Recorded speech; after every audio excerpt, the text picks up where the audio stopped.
الحمد لله نحمده ونستعينه ونستغفره ونعوذ بالله من شرور أنفسنا ومن سيئات أعمالنا من يهده الله فلا مضل له ومن يضلل فلا هادي له وأشهد أن لا إله إلا الله وحده لا شريك له وأشهد أن محمدًا عبده ورسوله أما بعد فإن خير الحديث كتاب الله وخير الهدي هدي محمد صلى الله عليه وسلم وشر الأمور محدثاتها وكل محدثة بدعة وكل بدعة ضلالة وكل ضلالة في النار أعوذ بالله من الشيطان الرجيم بسم الله الرحمن الرحيم المال والبنون زينة الحياة الدنيا والباقيات الصالحات خير عند ربك ثوابا وخير املا۔ محترم حاضرین، معزز اسلامی و دینی بھائیوں، گزشتہ خطبہ جمعہ میں آپ کے سامنے گھروں کی اصلاح کے تعلق سے بعض باتیں قرآن و سنت کی روشنی میں پیش کی گئی تھیں۔ گھروں کی اصلاح کے تعلق سے بعض اور باتیں بھی ہیں جو کہ بہت ہی اہم ہیں، ان کا بھی ذکر کرنا میں آپ کے سامنے مناسب سمجھتا ہوں تاکہ موضوع کا احاطہ ہو سکے اور گھروں کی اصلاح کے تعلق سے قرآن و سنت کی اور مزید جو ہدایات ہیں وہ ہمارے سامنے آ سکیں۔ آیت کریمہ میں نے آپ کے سامنے تلاوت کی، یہ 15ویں پارے کی آیت ہے سورۃ الکہف کی۔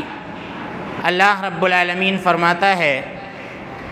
المال والبنون زینۃ الحیاۃ الدنیا والباقیات الصالحات خیر عند ربک ثوابا وخیر املا، کہ بال بچے اور مال و دولت یہ دنیاوی زندگی کی خوبصورتی کا سامان ہے۔ اللہ نے فرمایا کہ اصل جو چیز باقی رہنے والی ہیں وہ آپ کے نیک اعمال ہیں جو اللہ رب العالمین کے یہاں ثواب کے اعتبار سے تمہارے لیے بہتر ہیں اور انجام کے اعتبار سے بھی یہ چیزیں بہتر ہیں۔ تو اللہ رب العالمین کے یہاں جو چیزیں کام آئیں گی اور جو چیزیں ہمیں نجات دلائیں گی، ہماری نجات کا باعث بنیں گی، تو وہ نیکیاں ہوں گی جو نیکیاں ہم اس دنیا سے لے کر جائیں گے، اور پھر ان نیکیوں کے ساتھ اللہ رب العالمین کی مدد بھی شامل حال ہوگی۔ اللہ رب العالمین نے آیت کریمہ میں اولاد کو اور مال کو دنیا کے اندر زینت کا سامان قرار دیا ہے۔ اولاد یہ اللہ رب العالمین کی بہت بڑی نعمت ہے کہ جن کا سوال انبیاء نے اپنے رب سے کیا، جن کے پاس اولاد نہیں تھی اور ان کی عمر کا ایک اچھا خاصا حصہ بے اولادی کے عالم میں گزر گیا، تو انہوں نے اللہ رب العالمین سے دعا کی۔ زکریا علیہ السلام کی مثال اس سلسلے میں مشہور ہے۔ زکریا علیہ السلام کا معاملہ یہ تھا کہ ان کے بال پک چکے تھے، بڑھاپے کی عمر کو پہنچ چکے تھے، لیکن اس کے باوجود انہوں نے اللہ رب العالمین سے سوال کیا اور اللہ رب العالمین سے یہ گزارش کی کہ اے اللہ، میں تجھ سے دعا کر کے میں خائب و خاسر نہیں لوٹوں گا، میں تجھ سے دعا کروں اور میری جھولی خالی رہے اولاد سے، ایسا نہیں ہو سکتا۔ میں بوڑھا ہو گیا ہوں تو کیا ہوا، میری بیوی بانجھ ہے، بوڑھی ہو گئی ہے تو کیا ہوا، لیکن اے اللہ تو ان سارے اسباب کے باوجود تو ہمیں اولاد دینے پر قادر ہے۔ اے اللہ تو ہمیں ایک ایسی اولاد عطا فرما وَيَرِثُنِي وَيَرِثُ آلِ یعقوب، کہ جو میرا وارث بن جائے، ایسی اولاد عطا فرما کہ اللہ جو ہماری وراثت کو، ہماری علمی وراثت کو اور نبوت کی وراثت کو سنبھال سکے۔ تو اللہ رب العالمین نے ان کو یحییٰ علیہ السلام کی شکل میں نام رکھ کر ایک بیٹا عطا فرمایا۔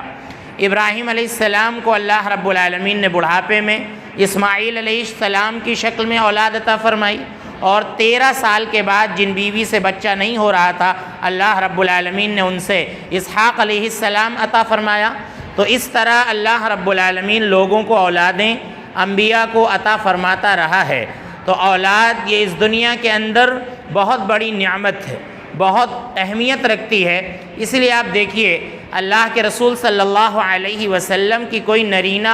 اولاد باحیات تو نہیں رہی، آپ صلی اللہ علیہ وسلم کا کوئی لڑکا باحیات تو نہیں رہا، لیکن آپ صلی اللہ علیہ وسلم اپنے نواسوں سے بیٹوں جیسی محبت فرمایا کرتے تھے، حسن و حسین سے بیٹوں جیسی محبت کیا کرتے تھے۔ اور اللہ کے نبی صلی اللہ علیہ وسلم کے دور میں ایک مرتبہ ایسا ہوا تھا کہ آپ خطبہ دے رہے تھے، اور حسن و حسین ایک اچھے جوڑے میں، ایک اچھے کپڑے میں جب یہ مسجد میں داخل ہوئے تو اللہ کے رسول صلی اللہ علیہ وسلم سے برداشت نہیں ہوا۔ آپ صلی اللہ علیہ وسلم ممبر سے اترے اور اس کے بعد محبت سے ان کو اٹھایا اور ممبر پر لے کر چڑھے، اور اس کے بعد کہا کہ یقیناً اللہ رب العالمین نے سچ فرمایا ہے کہ انما اموالکم و اولادکم فتنہ، کہ تمہارا مال اور تمہاری اولادیں یہ تمہارے لیے بہت بڑی آزمائش ہیں، یہ تمہارے لیے بہت بڑی آزمائش ہیں کہ مجھے خطبہ چھوڑ کر اپنے خوبصورت نواسے کو گود میں لینا پڑا۔ یہ بہت بڑی آزمائش ہے کہ بیٹوں کی محبت جب سامنے آتی ہے تو انسان بہت کچھ بھول جاتا ہے۔ اور اولاد یہ دنیا کی بہت بڑی نعمت ہے۔ یہ ان سے پوچھ سکتے ہیں کہ جن کے یہاں ننھے منھے ہاتھ نہیں ہیں اپنے باپ کا ہاتھ پکڑنے والے یا اپنی ماؤں کا ہاتھ پکڑنے والے، وہ کتنا بے چین اور کتنا پریشان ہوتے ہیں کہ اللہ رب العالمین کوئی ایسی اولاد عطا فرما دے کہ جس کی کلکاری ہمارے گھر میں گونجے، وہ کتنا پریشان رہتے ہیں۔ تو بہت بڑی نعمت ہے، اور یہ جتنی بڑی نعمت ہیں ان کی تربیت بھی اتنا ہی مشکل ہے، بڑا مشکل مرحلہ ہوتا ہے ان کی تربیت، اور بالخصوص جب یہ لڑکی ہو تو اس کی تربیت کا مرحلہ اور مشکل ہوتا ہے۔ جبکہ اللہ کے رسول صلی اللہ علیہ وسلم نے بچیوں کی اہمیت بیان فرمائی ہے، فضیلت بیان فرمائی ہے کہ اللہ رب العالمین نے اگر کسی باپ کو 2 بیٹیاں عطا فرما دیں یا کسی بھائی کو 2 بہنیں عطا فرما دیں اور وہ ان کی اچھی تربیت کرتا ہے، ان کو کھلاتا پلاتا ہے، ان کی تعلیم کا بندوبست کرتا ہے، اور اس کے بعد ان کا نکاح کر دیتا ہے بہتر رشتہ دیکھ کر، تو اللہ کے نبی صلی اللہ علیہ وسلم نے فرمایا کہ یہ دونوں بیٹیاں اور اسی طرح سے یہ دونوں بہنیں اپنے بھائی کے لیے یا اپنے باپ کے لیے جہنم کی آگ سے آڑ بن جائیں گی، جہنم میں نہیں جانے دیں گی۔ تو ان بچیوں کی بڑی فضیلت ہے۔ اسی لیے آپ دیکھیے کہ ایک مرتبہ کا واقعہ ہے، عائشہ رضی اللہ عنہا کے گھر پر ایک عورت آئی، بظاہر وہ مسکین صورت معلوم ہو رہی تھی، اور اس کے ساتھ اس کی 2 بچیاں بھی تھیں۔ عائشہ رضی اللہ عنہا سے آ کر وہ کچھ مانگنے لگی کھانے کے لیے۔ عائشہ رضی اللہ عنہا کہتی ہیں کہ ہمارے گھر میں کچھ بھی نہیں تھا کھانے پینے کے لیے، صرف ایک کھجور تھی، تو ہم نے وہ کھجور اٹھا کر اس عورت کو دے دیا،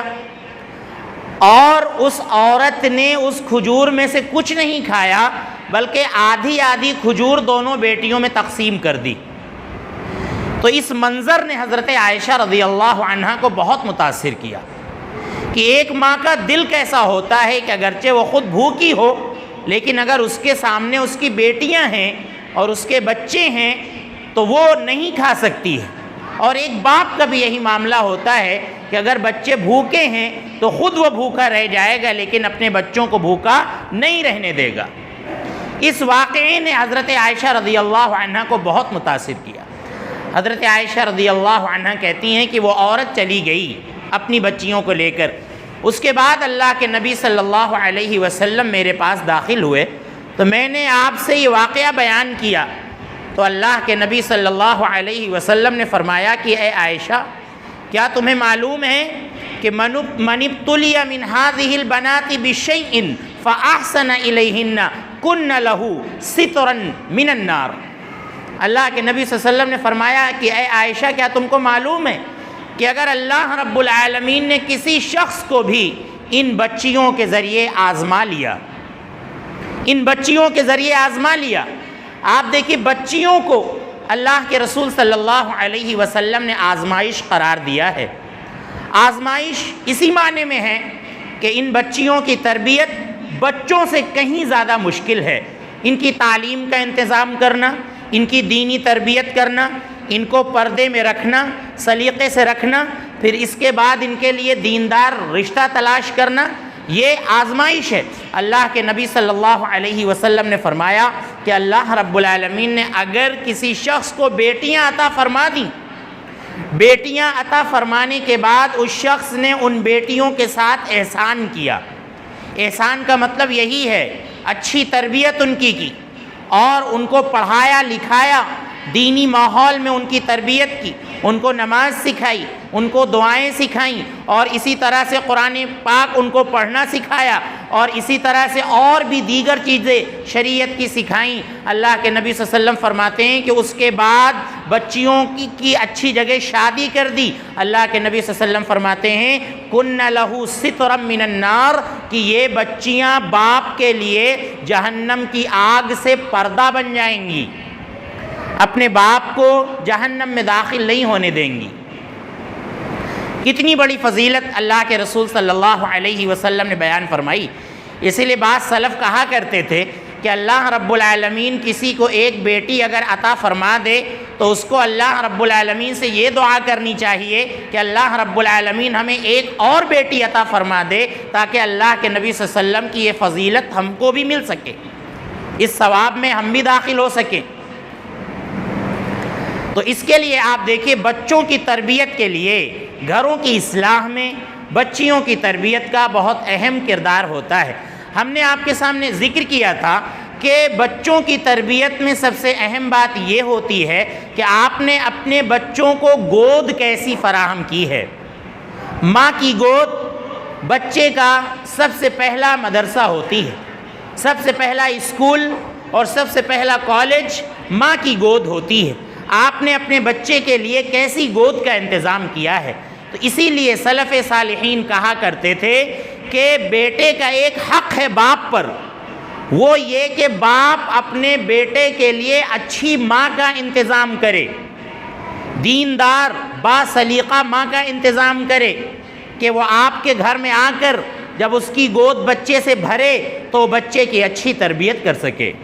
اس کو دعائیں وغیرہ سکھا سکے، اس کو کلمہ پڑھا سکے، اس کو اللہ رب العالمین کا نام سکھا سکے، سوتے وقت اس کو سونے کی دعا پڑھائے، جب اٹھ جائے بچہ تو سو کر اٹھنے کی دعا پڑھائے، جب بچہ قضائے حاجت کے لیے جائے تو قضائے حاجت کی دعا پڑھائے، اس کے بعد جب قضائے حاجت سے واپس آئے تو بچے کو غفرانکا پڑھائے، قضائے حاجت سے کے بعد کی دعا پڑھائے، تو اس طرح کی دعائیں پڑھائے۔ تو آپ نے ایسی گود کا انتظام کیا ہے کہ نہیں کیا ہے؟ آپ دیکھیے میں نے آپ کو بتایا تھا کہ جب ماں ہی دیندار نہیں ہوگی، اس کے اندر سلیقہ نہیں ہوگا، رہنے سہنے کا ڈھنگ نہیں ہوگا، پہننے اوڑھنے کا ڈھنگ نہیں ہوگا، تو آپ سوچئے کہ جو بچی ہے ہماری، جو ہمارا بچہ ہے، وہ وہی کچھ سیکھے گی جو ماں کر رہی ہے،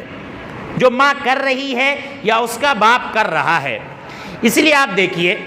جب ہم اللہ کے نبی صلی اللہ علیہ وسلم کے گھروں پر نظر دوڑاتے ہیں تو معلوم ہوتا ہے کہ اللہ کے نبی صلی اللہ علیہ وسلم کے جو کمرے تھے، جو حجرے تھے، مسجد نبوی سے ملے ہوئے تھے، اور ہر بیوی کو ایک ایک حجرہ اللہ کے نبی صلی اللہ علیہ وسلم نے فراہم کیا ہوا تھا۔ 9 حجرے تھے اللہ کے نبی صلی اللہ علیہ وسلم کی بیویوں کے لیے، اور وہ سب مسجد سے ملے ہوئے تھے۔ بڑی معمولی قسم کے حجرے تھے، گھاس پھوس کے بنے ہوئے تھے، گھر میں کوئی ڈیکوریشن نہیں، بہت ہی سادہ گھر، چارپائی تک کا انتظام نہیں اور چٹائی تک کا انتظام نہیں۔ لیکن آپ دیکھیے ان گھروں سے تلاوت قرآن کی آواز آتی تھی، ان گھروں میں اللہ کے رسول صلی اللہ علیہ وسلم نوافل کی ادائیگی کیا کرتے تھے، ان گھروں میں اس دنیا کی سب سے پاک باز مائیں رہا کرتی تھیں، اللہ کے رسول صلی اللہ علیہ وسلم کی مائیں رہا کرتی تھیں، ان گھروں میں تربیت ہوا کرتی تھی بچیوں کی، انہی گھروں میں اللہ کے نبی صلی اللہ علیہ وسلم کی بچیوں کی تربیت ہوئی۔ گھاس پھوس کے گھر ہیں، کوئی ڈیکوریشن نہیں، فرش بھی صحیح سے نہیں، اور اسی طرح سے باقی انتظامات بھی نہیں، لیکن ان گھروں سے تلاوت قرآن کی آواز آیا کرتی تھی، ان گھروں سے اللہ رب العالمین کے ذکر کی آواز آیا کرتی تھی، کیونکہ اللہ رب العالمین قرآن کریم کے اندر فرماتا ہے فی بیوت اذن اللہ ان ترفع ویذکر فیہا اسمہ، گھروں میں اللہ رب العالمین نے اس بات کا حکم دیا ہے کہ اللہ رب العالمین کا ذکر کیا جائے، اللہ رب العالمین کا نام بلند کیا جائے۔ تو وہ گھر گھاس پھوس کے تھے، مادی اعتبار سے ان گھروں میں کچھ نہیں تھا۔ آج کے دور میں اگر ویسے گھر ہوتے تو شاید ایک منٹ کے لیے ان کھنڈرات میں لوگ جانا پسند نہ کرتے، لیکن آپ دیکھیے اللہ کے نبی صلی اللہ علیہ وسلم کے وہ گھر تھے، اور وہی گھر عبد الملک بن مروان کے دور میں جب یہ ضرورت پیش آئی کہ مسجد نبوی کو کشادہ کیا جائے، مسجد نبوی کو کشادہ کیا جائے، تو اب جو ہے اس بات کی ضرورت پیش آئی کہ اللہ کے نبی صلی اللہ علیہ وسلم کے یہ جو چھوٹے چھوٹے گھر ہیں، جو حجرات ہیں، ان کو توڑے بغیر مسجد نبوی کو مزید نہیں بڑھایا جا سکتا، تو یہ حکم دیا گیا کہ ان گھروں کو توڑ دیا جائے۔ حسن بصری رحمۃ اللہ علیہ جو کہ مشہور تابعی ہیں، یہ کہتے ہیں کہ جب اللہ کے نبی صلی اللہ علیہ وسلم کے گھروں کو اور آپ صلی اللہ علیہ وسلم کے حجروں کو جب توڑا جا رہا تھا تو مدینے کا ہر فرد رو رہا تھا، مدینے کا ہر بچہ رو رہا تھا، اور حسن بصری تو یہ کہہ رہے تھے کہ توڑنا تو ناگزیر ہے، بغیر توڑے مسجد نبوی پڑھ نہیں سکتی، لیکن یقیناً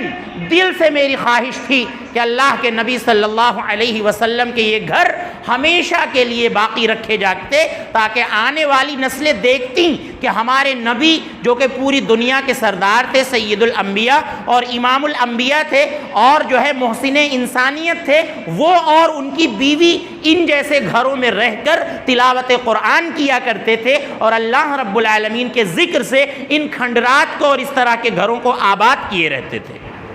حسن بصری رحمۃ اللہ علیہ کی یہ خواہش تھی۔ تو آج بھی آپ دیکھیں، آج جو ہے زندگی گزارنے کا پیمانہ دن بدن بدلتا جا رہا ہے، ہمارے گھر عالی شان شکل اختیار کر چکے ہیں، گھر میں الحمدللہ اللہ کے فضل و کرم سے ضرورت کے سارے سامان مہیا ہیں، پینے کے لیے ٹھنڈا پانی پینے کے لیے ہمارے گھر میں فریج ہے، ہمارے گھروں میں اے سی ہے، اچھی ہوا لینے کے لیے کولر ہے، اور اسی طرح سے آپ دیکھیے لکڑیوں کا تصور ختم ہو رہا ہے، ہمارے گھر میں گیس چولہے میں کھانا بنتا ہے، سارے انتظامات ہیں۔ اگر انتظام نہیں ہے ہمارے گھر میں تو دینی تربیت کا نہیں ہے۔ ہمارے گھر بہت اچھے ہیں اور ہونا بھی چاہیے، اللہ رب العالمین جب ہمیں دے تو اچھے گھروں میں رہنا چاہیے، لیکن آپ دیکھیں کہ کہیں ہمارے اچھے گھر، کہیں ہماری لگژری لائف یہ ہمارے لیے وبال تو نہیں بن رہی ہے۔ ہم نے گھر میں سارا انتظام کر دیا ہے اور انتظام نہیں کیا تو گھر کے اندر دینی تربیت کا۔ بچوں کا معاملہ یہ ہے کہ 5-5 سال کے اور 10-10 سال کے بچے ہیں، وہ اپنی بڑی عمر کے لوگوں کی جانکاری ان کو ساری حاصل ہے۔ زندگی کے ایک جو مرحلہ ہوتا ہے جس میں وہ بلوغت کی عمر کو پہنچتے ہیں، بالغ ہوتے ہیں، اس سے پہلے وہ بالغ ہوئے جا رہے ہیں، یہ عالم ہے۔ آپ دیکھیے موبائل فون کے استعمال کا ایسا معاملہ ہے کہ ہم موبائل نہیں استعمال کر رہے ہیں بلکہ موبائل ہم کو استعمال کر رہا ہے۔ 24 گھنٹے میں سے آپ سمجھ لیں کہ بعض لوگوں کا معاملہ یہ ہے کہ 18 گھنٹے موبائل میں لگا دیتے ہیں۔ بچوں کا معاملہ یہ ہے کہ ماں باپ کے رہتے ہوئے بھی بچے یتیمی کی زندگی گزار رہے ہیں، ماں باپ الگ واٹس ایپ فیس بک میں مشغول ہیں، بچے الگ مشغول ہیں، یہ معاملہ ہے۔ تو اس جانب توجہ دینا، اچھے گھروں کے ساتھ ساتھ اس جانب توجہ دینا آپ سمجھ لیں کہ واجب اور ضروری ہے۔ اللہ رب العالمین آخرت میں کبھی نہیں پوچھے گا یہ آپ سے کہ تمہارے گھر اچھے کیوں نہیں تھے، عالی شان کیوں نہیں تھے، لیکن یہ ضرور پوچھے گا اللہ رب العالمین کہ تمہارا بچہ یا تمہاری بچی بگڑ رہی تھی تو تم نے اس کی تربیت کا کیا انتظام کیا؟ یہ ضرور پوچھنا چاہیے، یہ ضرور اللہ رب العالمین پوچھے گا۔ تو ہم دیکھیں کہ ہمارے گھروں میں اس کا انتظام ہے یا نہیں۔ چھوٹے چھوٹے بچے ہوتے ہیں، ان کو نماز وغیرہ کی دعائیں نہیں یاد، ان کو عام زندگی کی دعائیں نہیں یاد، سونے کی دعائیں نہیں یاد، سو کر اٹھنے کی دعائیں نہیں یاد۔ اسی طرح سے آپ دیکھیے کہ ایک مجوز قاری کا ہم ان کے لیے انتظام نہیں کر پاتے ہیں۔ دنیا کی فیس ہم ٹیوشن میں دے رہے ہیں، دنیا نہ جانے کتنا پیسہ ہم ان کے لیے جو ہے دنیاوی پڑھائی کے لیے اسکولوں میں دے رہے ہیں، لیکن ایک مجوز قاری جو تجوید کے ساتھ، مخارج کے ساتھ ہمارے بچوں کو قرآن پڑھا سکے، ہم ایسا نہیں کر پاتے ہیں۔ مکتبوں کا معاملہ یہ ہے کہ مکاتب بند ہو کر رہ گئے ہیں۔ بچوں کی تربیت کا سمجھ لیجئے سب سے اچھا انتظام مکتبوں سے ہوتا تھا۔ جو ان مسجدوں میں مکتب چلتے تھے اور یہاں پر جو ہے حافظ اور قاری کو رکھا جاتا تھا، ایک عالم کو رکھا جاتا تھا بچوں کو قرآن پڑھانے کے لیے، بچوں کو تجوید سکھانے کے لیے، بچوں کو دعائیں پڑھانے کے لیے۔ اب دیکھیے ہماری مسجدیں جو ہیں وہاں پر صرف نمازیں ہو رہی ہیں، دروس ہو رہے ہیں، بچوں کی تعلیم کا انتظام نہیں ہے۔ چند ہی مساجد ایسی ہیں کہ جہاں پر بچوں کے لیے مکتب کا انتظام ہے۔ یہ ہماری دینی تعلیم کا معاملہ ہے۔ تو آپ دیکھیے کہ ہمارے بچوں کی تربیت کہاں سے ہوگی؟ کچھ لوگ ہوتے ہیں جو پیسے والے ہوتے ہیں، کسی حافظ کو لگا لیا، وہ گھر میں آ کر پڑھا دے رہے ہیں، لیکن بہتوں کا معاملہ یہ ہے کہ ایک اچھے حافظ کا انتظام ان کے گھروں میں نہیں ہے۔ نتیجہ یہ نکلتا ہے کہ قرآن کریم بچے گھر میں ماؤں بہنوں سے پڑھتے ہیں۔ اب ماؤں بہنوں کا معاملہ یہ ہوتا ہے کہ ان کا خود قرآن کریم صحیح نہیں ہوتا ہے، تو جس طرح سے وہ قرآن کریم پڑھتی ہیں اسی طرح سے وہ اپنے بچوں کو پڑھانے کی کوشش کریں گی، تو اس طرح سے ان کا قرآن پھر صحیح نہیں ہو پائے گا، اور بچپن میں جو حروف بچوں کی زبان پر بیٹھ جاتے ہیں پھر بڑے ہو کر ان کی اصلاح کرنا یہ بہت مشکل مرحلہ ہوتا ہے۔ اس لیے کوشش یہ کریں کہ ہمارا بچہ بچپن ہی سے صحیح ڈھنگ سے دعائیں پڑھے اور اسی طرح سے صحیح ڈھنگ سے قرآن کریم پڑھنا سیکھے۔ تو ان سب باتوں کی طرف توجہ دینا بہت ضروری ہے۔ آپ دیکھیے کہ اسی طرح سے آپ دیکھیے ہمارے گھروں میں بہت سی چیزیں، گزشتہ خطبہ جمعہ میں آپ کے سامنے ذکر آیا تھا کہ عقائد کے تعلق سے ہمارے گھروں کی اصلاح ہونا یہ بہت ضروری ہے کہ ہمارے گھر کا ہر بچہ صحیح عقیدہ سیکھے، بچپن ہی سے صحیح عقیدہ سیکھے۔ ہم نے آپ کو بتایا تھا کہ اگر ماں کوئی غلط کام کر رہی ہے بچے کے ساتھ تو باپ کی ذمہ داری ہے کہ باپ جو ہے سمجھائے ماں کو اور وہ چیز دور کرے بچے سے، یہ اس کی ذمہ داری ہے۔ اسی طرح سے آپ دیکھیں ہمارے گھروں میں جو بدعی مجالس ہوتی ہیں، چھوٹے چھوٹے بچے ہوتے ہیں انہی کے سامنے بدعی مجالس ہوتی ہیں۔ بدعی مجالس سے میری مراد کسی کے انتقال کے بعد کوئی بھی مجلس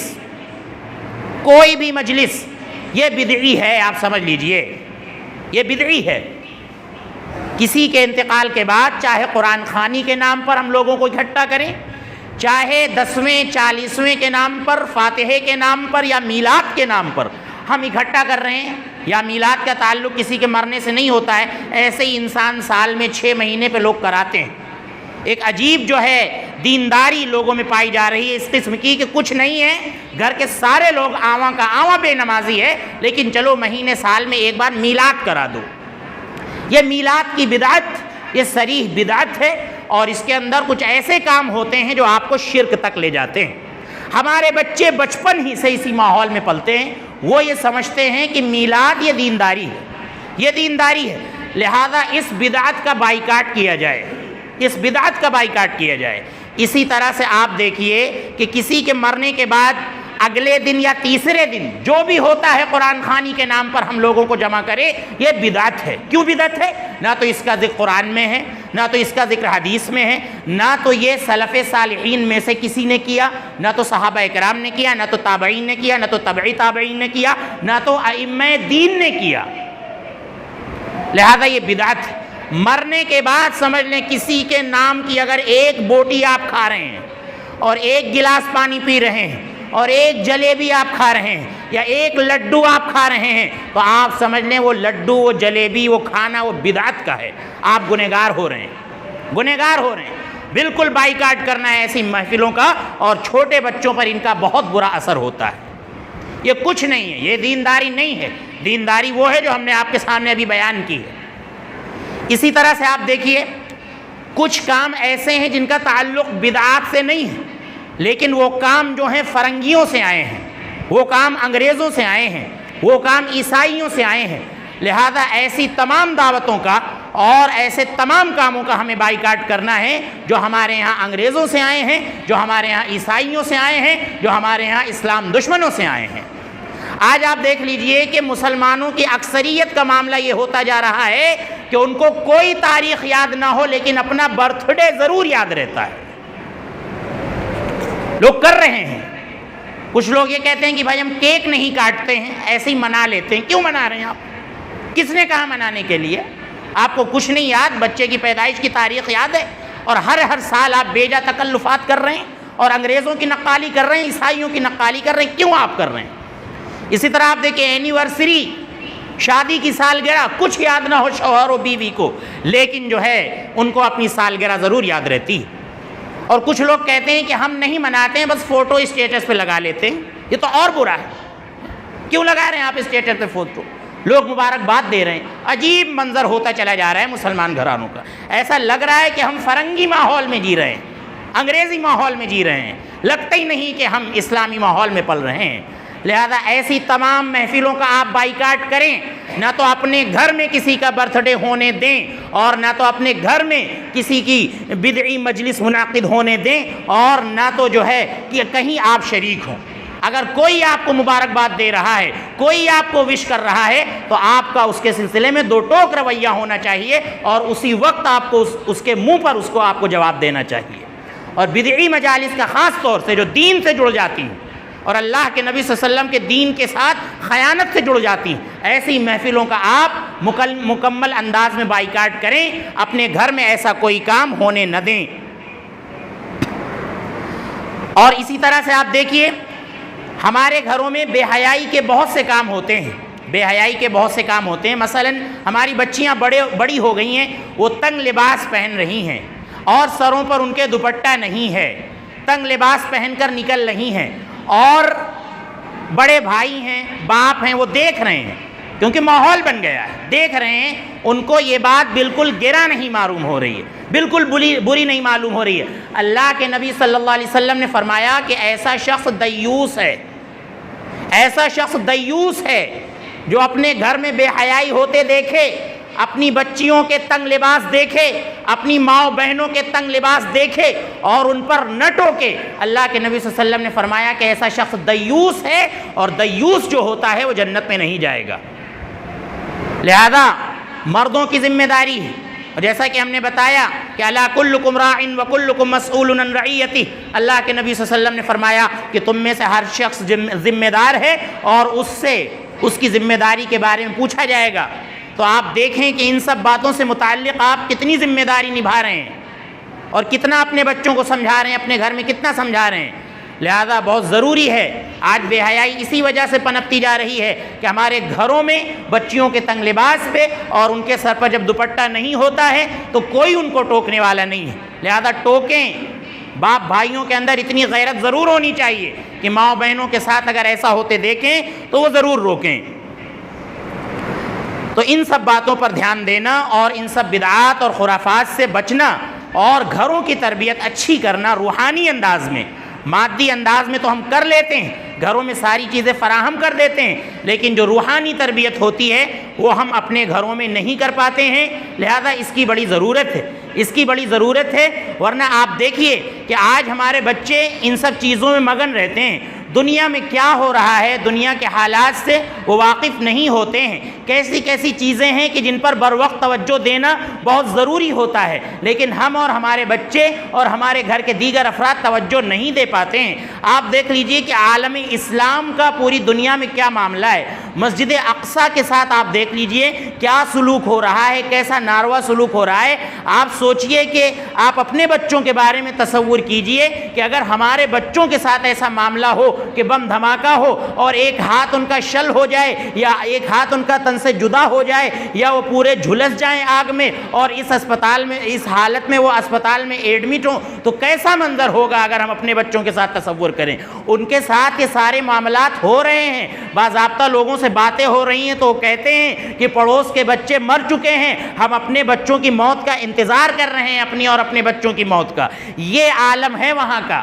اور اس عالم میں اگر ان کے تعلق سے ہمارے اندر محبت نہ جاگے اور ان کے تعلق سے ہمارے اندر الفت نہ جاگے اور ہم اسی طرح سے بے دینی میں مشغول ہوں اور ہمارے گھروں میں بے دینی کی آگ لگی ہو، تو یقیناً یہ ڈوب مرنے کی بات ہے۔ ان کے تعلق سے ہم اپنے اندر درد پیدا کریں۔ مسجد اقصیٰ کی جو اہمیت ہے، جو فضیلت ہے، وہ ہم بتائیں لوگوں کو، اپنے بچوں کو بتائیں کہ 3 مسجدیں ایسی ہیں بچوں دنیا میں کہ جن کی طرف اللہ کے نبی نے سفر کرنے کو مسنون قرار دیا ہے۔ ایک اللہ کے نبی صلی اللہ علیہ وسلم کی مسجد، اور اس سے پہلے مسجد حرام، اور تیسری یہ مسجد جو مسجد اقصیٰ ہے، اس کی طرف اللہ کے نبی صلی اللہ علیہ وسلم نے سفر کرنے کو مسنون قرار دیا ہے۔ لہذا یہ مسجد ہے اور آج جو ہے یہ یہودیوں کے قبضے میں جا رہی ہے، لہذا یہ سب باتیں بتانے کی ضرورت ہیں۔ جو حالات وہاں کے ہیں ان سے آگاہ ہونے کی خود کو ضرورت ہے، اور بچوں کو بتانے کی ضرورت ہے کہ اس کا جو ہے ان کے اوپر اچھا اثر پڑے، کہ بے دینی کے ماحول سے نکلیے آپ اور ایک اللہ کی طرف آئیے، اللہ رب العالمین سے ان کے لیے